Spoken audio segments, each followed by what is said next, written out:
U Srbiji je 2019. godine registrovano više od 150.000 kineskih turista, što ih je svrstalo među prve 3 nacije po broju dolazaka.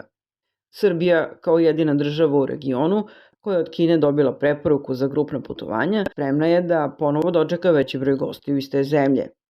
Nakon 3 godine pandemijskih ograničenja, kineskim državljanima odobrena su grupna putovanja u inostranstvo. Zbog toga su predstavnici 8 najvećih i najuticajnijih organizatora turističkih putovanja iz Pekinga bili u poseti Srbiji i obišli destinacije koje su pre pandemije bile deo kineske turističke ponude za ovaj deo Balkana.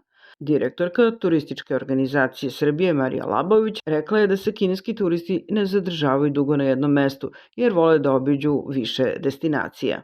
Kineski turisti su uglavnom putovali onim trasama koje ih vode u kružno putovanje kako bi se spojili sa više zemalja. Tako da im je zapadna Srbija uvek jako interesantna. Ono što je isto važno da napomenemo, oni prate ona mesta koje su neki od njihovih poznatih ličnosti pratile i fotografisale se na tim mestima i oni imaju tu potrebu da se fotografišu na svakom mestu na kojem je bio neko od njima važan.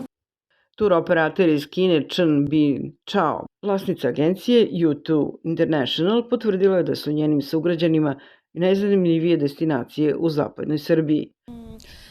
Mislim da je mesto koje smo posetili juče bilo najlepše od svih mesta na kojima sam bila do sada.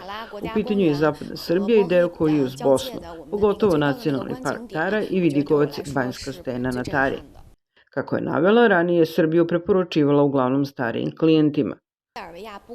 Shvatila sam da je ovo putovanje odlična prilika da se preporuči baš konkretno zapadna Srbija za mlađe klijente iz Kine. Tokom 2019. godine, pre pandemije virusa korona, samo njena agencija je od aprila do novembra poslala oko 3.000 kineskih gostiju u Srbiju. Predstavnici turističkih agencija iz Kine posetili su Beograd, Novi Sad, Čačak i Bajinu Baštu. Boravili su i na planinama, Zlatibor i Tara, obišli jezero Perućac, kao i muzejsko-turistički kompleks sa prugom uzanog koloseka Šargansku osmicu.